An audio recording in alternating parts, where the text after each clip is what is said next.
A Etiópia, assentada sobre o planalto leste africano, foi em tempos idos apelidada de Jardim da África. Clima ameno, rios perenes e solos férteis faziam dela um dos territórios mais promissores do continente. Mais de 60% de sua extensão era coberta por florestas que asseguravam o sustento de milhões de pessoas, colocando-a entre as regiões mais produtivas da África. Entretanto, nas poucas décadas posteriores, esse quadro esplendoroso entrou em colapso. A partir da segunda metade do século XX, o país perdeu mais da metade de suas florestas e em 1982, a cobertura arbórea havia caído para cerca de 3% da área original, o que equivalia a aproximadamente 78 mil hectares, em contraste dramático com os mais de 500 mil hectares existentes anteriormente. A degradação foi o resultado de décadas de pressão humana contínua, árvores derrubadas para lenha, grandes extensões convertidas em lavouras, práticas agrícolas insustentáveis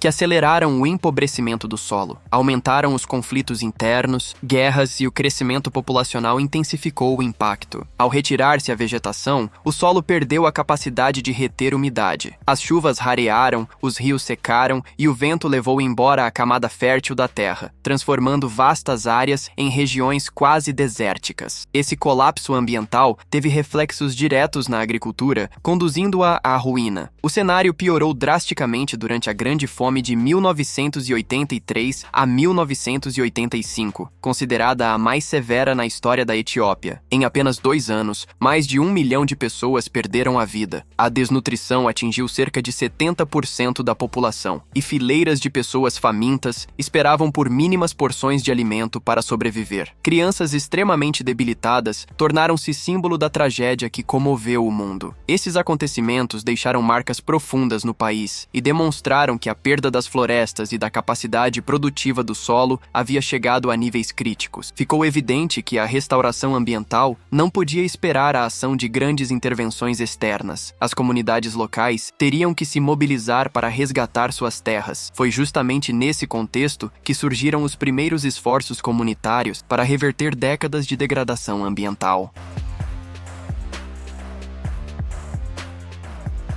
Diante da devastação ambiental, os moradores de Humbo, no sul da Etiópia, uma região que antes era conhecida como Terra Morta, resolveram agir por conta própria. Sem dinheiro, sem máquinas e sem apoio técnico especializado, confiavam apenas na memória, na experiência e na determinação coletiva para enfrentar a crise. A comunidade compreendeu que qualquer tentativa de restaurar o solo precisava começar pela água, pois sem ela, nada sobrevive ou se regenera. Os habitantes uniram-se para observar como as águas pluviais se comportavam na paisagem. Analisaram cuidadosamente por quais encostas a chuva escorria, quais trechos ainda mantinham alguma umidade e onde a erosão era mais intensa. A partir dessas percepções, construíram um mapa da água, identificando pontos estratégicos onde seria possível intervir para reter o recurso e permitir que a terra voltasse à vida. Essa solução simples emergiu diretamente da sabedoria local, que entendia profundamente a dinâmica do clima e do solo. A iniciativa marcou o início de uma mudança significativa. Ao enxergar a água como elemento central da recuperação, os moradores perceberam que o problema ambiental havia sido causado pelo próprio ser humano e que a solução também dependeria da ação humana. Reunidos sob as poucas árvores antigas que ainda resistiam, discutiram vias viáveis e decidiram trabalhar em conjunto para reverter o processo de degradação. A estratégia envolveu tratar a natureza como parceira e não como inimiga. Em vez de impor estruturas artificiais ou sistemas externos, a comunidade buscou compreender como a água fluía naturalmente e como o solo respondia à chuva. A partir dessa leitura da paisagem, definiram os primeiros locais para erguer barreiras, controlar a erosão e permitir que o ciclo natural se restabelecesse. O mapa da água tornou-se o ponto de partida para todas as ações subsequentes. Essa abordagem simples, porém profundamente eficaz, transformou a visão da comunidade. A recuperação não começaria necessariamente com o plantio de árvores, mas sim com a criação de condições para que a própria natureza retomasse seu curso. Foi esse entendimento que orientou os passos seguintes e abriu caminho para um método revolucionário capaz de transformar toda a região.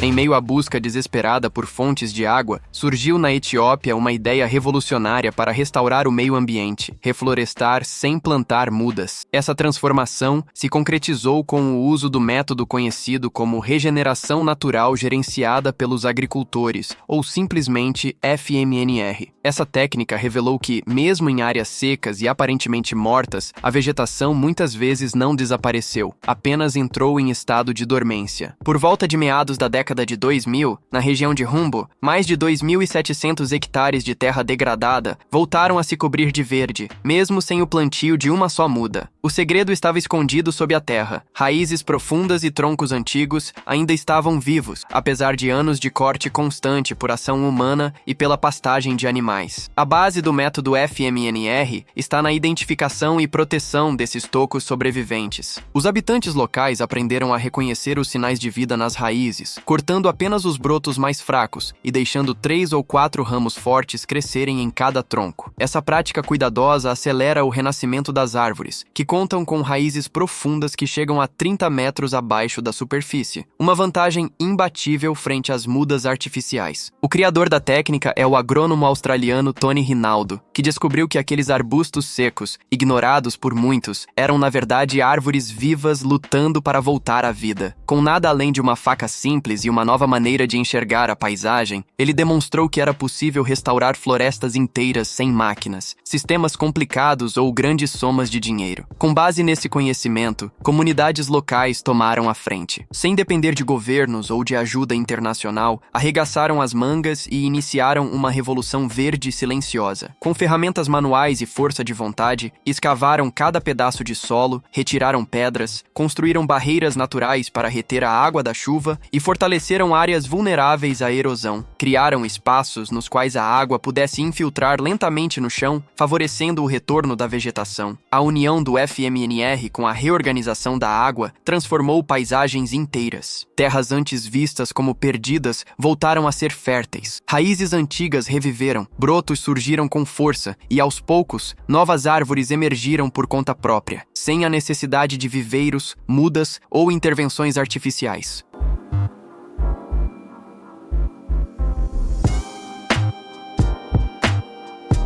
Com a adoção do método de regeneração natural gerida pelos agricultores, FMNR, e a compreensão profunda do ciclo da água, as comunidades etíopes resolveram dar um passo além. Transformaram colinas antes secas e quebradiças em verdadeiros laboratórios vivos de recuperação ambiental. Essas terras, que antes eram consideradas estéreis, foram cercadas com estacas de madeira e muros de pedra. Até então, rebanhos de cabras, ovelhas e bois moviam-se livremente, pisoteando o solo e consumindo qualquer broto que ousasse nascer. Para restabelecer o equilíbrio, os moradores tomaram uma decisão difícil. Restringiram o acesso dos animais às áreas em regeneração, mesmo sabendo que isso comprometeria o ritmo de crescimento do gado. Sem o pisoteio constante, o solo ganhou a chance de recompor-se. Na primeira estação de chuvas, após o início das intervenções, surgiram brotos verdes tenros. Em apenas um ano, a terra passou a reter mais orvalho, criando condições mais favoráveis para o retorno dos insetos. O impacto ecológico manifestou-se rapidamente. Pardais, pombas e aves de rapina começaram a circular de novo, sinalizando que o ecossistema iniciara seu caminho de equilíbrio. Os vales erodidos, antes marcados por fendas profundas, foram bloqueados com centenas de diques de pedra, construídos manualmente pelos próprios moradores. Esses diques reduziram a velocidade das águas das chuvas, convertendo torrentes destrutivas em córregos tranquilos e férteis. A água deixou de escorrer rapidamente e começou a infiltrar-se no solo, enriquecendo-o com sedimentos e favorecendo o surgimento espontâneo de vegetação. A comunidade implementou também um sistema de manejo em 3 níveis. Os vales foram destinados à irrigação, as meias encostas ao cultivo e as encostas superiores, aquelas que recebem mais chuva, foram protegidas para a regeneração florestal. O objetivo era claro e estratégico: impedir que a água escapasse velozmente. Os resultados foram realmente impressionantes. Em apenas 5 anos, a vegetação aumentou até 200%. Regiões consideradas perdidas por décadas começaram a recuperar sua vitalidade. Esse processo, apoiado em intervenções manuais e no conhecimento dos moradores, comprovou que restaurar ecossistemas degradados não exige tecnologias avançadas. Requer sim compreensão da paisagem, organização comunitária e trabalho persistente.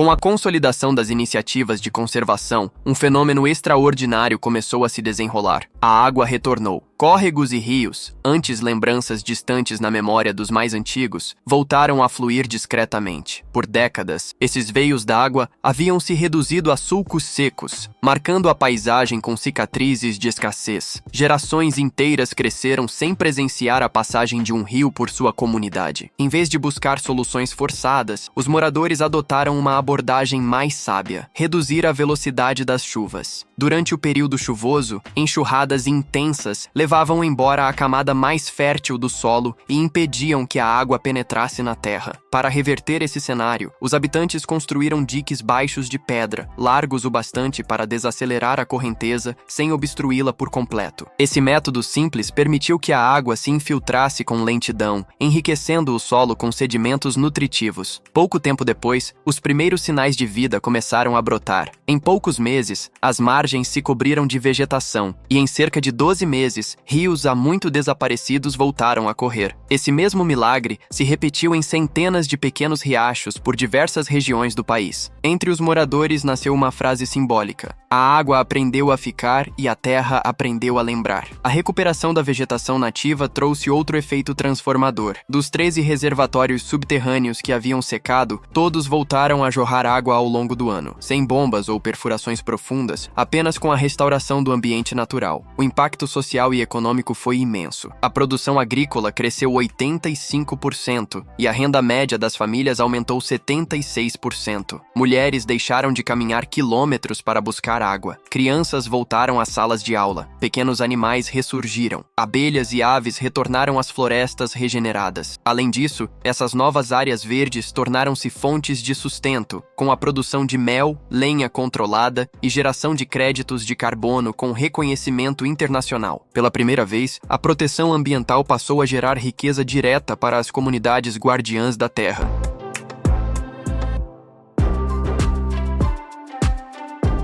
A restauração ambiental vivenciada em Humbo tornou-se um marco em todo o país. 7 comunidades da região adotaram integralmente o método FMNR, compreendendo que a regeneração natural poderia converter áreas antes consideradas perdidas em paisagens novamente férteis. Esse esforço coletivo comunitário consolidou um modelo que provou ser replicável mesmo em regiões com recursos extremamente limitados. Ao longo dos anos, mais de 43 mil hectares em várias partes da Etiópia foram restaurados completamente por meio da regeneração natural gerenciada, sem depender de viveiros ou grandes aportes financeiros. Essa expansão se deu porque o método se mostrou simultaneamente simples, acessível e altamente eficaz. O FMNR não exigia tecnologia externa, maquinário industrial ou apoio governamental. As comunidades podiam aplicá-lo diretamente, utilizando ferramentas básicas, conhecimento tradicional e sua organização social. A restauração acabou por fortalecer também a coesão local, pois o trabalho coletivo em torno da terra renovou a motivação e o sentido de responsabilidade ambiental entre as pessoas. O reconhecimento internacional começou a surgir à medida que os bons resultados se multiplicavam. Organizações como Nações Unidas, FAO, World Vision e ICRAF passaram a citar Humbo como um dos mais bem-sucedidos exemplos de recuperação ecológica em escala comunitária. A Etiópia, anteriormente marcada pela desertificação e pela fome, passou a ser vista como protagonista na regeneração de ecossistemas. A lição central que emergia era clara. Mesmo em solos altamente degradados, existiam raízes vivas à espera das condições adequadas para despertar. Os impactos sociais intensificaram ainda mais a adesão ao método. Famílias passaram a contar com novas fontes de renda, escolas foram fortalecidas e a segurança alimentar melhorou. A vegetação recuperada permitiu novamente a produção de mel, a coleta sustentável de lenha e a participação em programas internacionais de créditos de carbono. Esse conjunto de fatores consolidou a Etiópia como um caso emblemático de que a restauração ambiental pode gerar riqueza, estabilidade e dignidade para as pessoas. Assim, Humbo transformou-se não apenas em referência nacional, mas também em símbolo internacional do poder da regeneração natural gerenciada.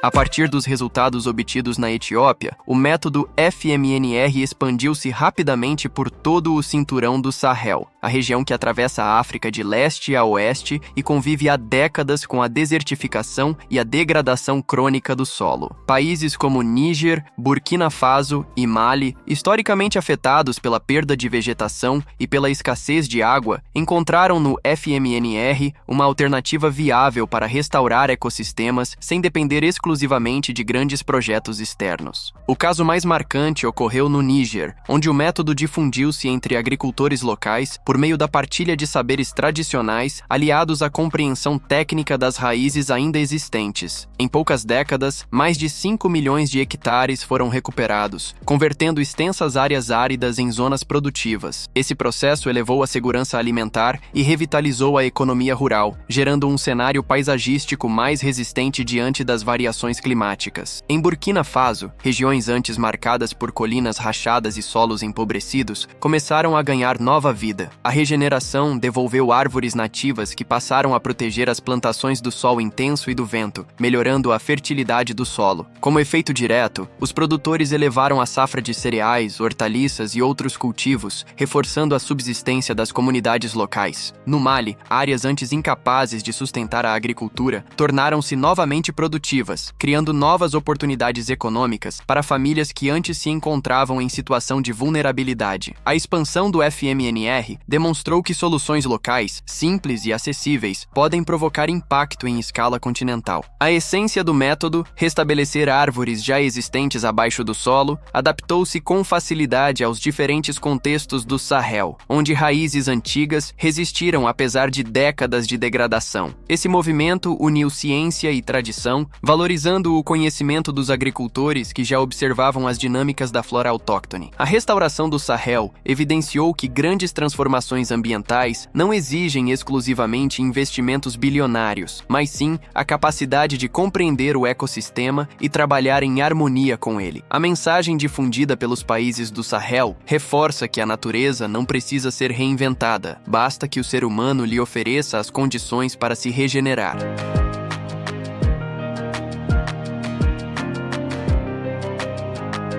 Os aprendizados vindos da experiência em Rumbo trouxeram uma série de lições valiosas que hoje orientam diversas iniciativas de restauração ambiental em diferentes partes do mundo. Entre os ensinamentos mais marcantes está a constatação de que, muitas vezes, as soluções mais simples superam os projetos complicados. O método adotado, conhecido como regeneração natural gerenciada, elimina a necessidade de produzir mudas, transportar plantas, usar sistemas complexos de irrigação ou recorrer a equipamentos pesados. O princípio básico é reconhecer que a própria terra já guarda as sementes e raízes essenciais para recomeçar. Outro ponto fundamental revelado por essa jornada é o valor do saber local. Os habitantes da região conseguiram mapear erosões, caminhos naturais da água e áreas de retenção de umidade antes mesmo da chegada de técnicos especializados. Esse conhecimento enraizado no cotidiano permitiu que as ações fossem moldadas com base nas particularidades do ambiente. A participação direta da população não só ampliou a eficácia das técnicas aplicadas, como também garantiu o cuidado contínuo das áreas restauradas. Além do impacto ecológico, Rumbo demonstrou que regenerar florestas traz ganhos sociais e econômicos. À medida que o solo recuperava sua fertilidade e a água voltava a circular, surgiam mais fontes de renda, a segurança alimentar melhorava e a organização da comunidade se fortalecia. O processo criava um ciclo positivo. Ecossistemas equilibrados geravam pessoas mais saudáveis, e essas, por sua vez, cuidavam melhor da terra. Outro ensinamento essencial foi entender que é preciso atuar em sintonia com a natureza, nunca contra ela. As intervenções respeitaram o relevo, seguiram os cursos da água e favoreceram a infiltração natural. Em vez de impor obras artificiais, os moradores desenvolveram soluções que dialogavam com o entorno. O resultado foi um sistema resistente, capaz de se adaptar até mesmo a variações climáticas intensas. Por fim, Rumbo mostrou que restaurar a natureza é um compromisso de longo prazo. Ainda que os primeiros sinais de recuperação apareçam cedo, os efeitos mais sólidos e duradouros só se consolidam com anos de dedicação constante. Esse entendimento permitiu que outras comunidades ao redor do mundo planejassem ações mais realistas, sustentáveis e de impacto duradouro.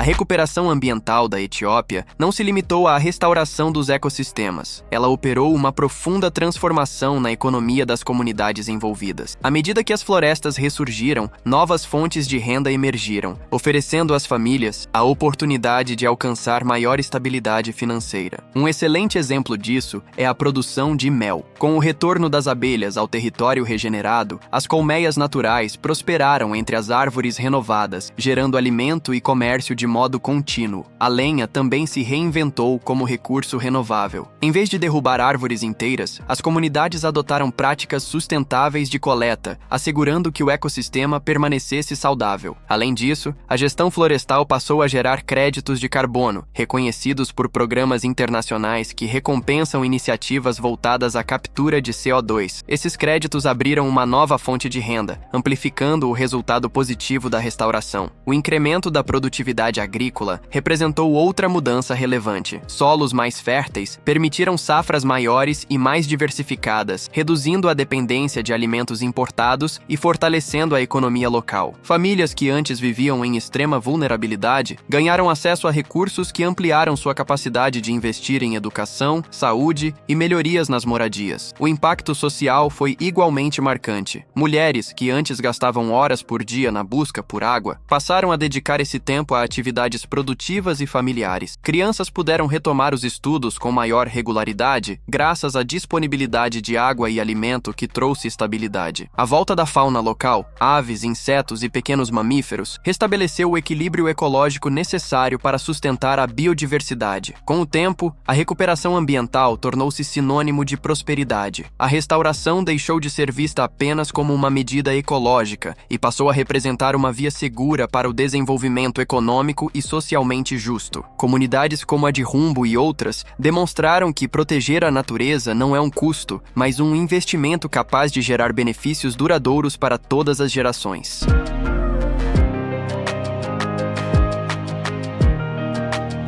A trajetória vivida por Humbo traz consigo uma lição poderosa. A natureza possui uma impressionante capacidade de se regenerar quando recebe o mínimo de condições adequadas para isso. A prática do FMNR revelou ao mundo que até mesmo os solos mais empobrecidos podem voltar à vida quando os seres humanos assumem o papel de cuidadores e não de agressores dos ambientes naturais. Essa visão tem inspirado comunidades, cientistas e defensores do meio ambiente em diversos países, destacando que restaurar o equilíbrio ecológico depende muito mais do esforço coletivo do que de investimentos elevados. Com o tempo, o FMNR consolidou-se como um dos métodos mais eficientes para recuperar ecossistemas secos e semiáridos. Seu valor vai além dos benefícios ecológicos, pois une o saber técnico à sabedoria ancestral de povos que já convivem com essas paisagens há gerações. Ao reconhecer a força oculta sob a terra, raízes antigas, brotos adormecidos e estruturas preservadas, esse método ensina que muitas respostas já estão presentes na própria natureza, apenas esperando um olhar atento. A vivência em Humbo também evidencia que soluções que nascem dentro das próprias comunidades tendem a ser mais duradouras do que grandes projetos externos. Quando os moradores decidem restaurar sua terra, os resultados costumam ser mais sólidos e adaptáveis à realidade local. Além disso, o FMNR favorece a independência, diminui a necessidade de assistência internacional e impulsiona o fortalecimento das zonas rurais. Esse caso se transformou em um símbolo de esperança para territórios afetados por secas severas e mudanças no clima. Nações com desafios semelhantes têm se inspirado em Humbo como prova de que a regeneração não é apenas uma meta alcançável, mas uma alternativa real, mesmo diante de cenários extremos. A grande mensagem é que a natureza não precisa ser reinventada. Ela só precisa de tempo, espaço e cuidado para voltar a expressar sua essência. Humbo demonstrou que recuperar o meio ambiente pode abrir caminho para um renascimento social, econômico e ecológico. Sua história convida o mundo a enxergar áreas degradadas não como o fim da linha, mas como o início de novas oportunidades. É um lembrete poderoso de que o futuro está nas mãos da humanidade, na sua capacidade de reaprender com o solo que pisa e de acreditar na incrível força de regeneração da Terra.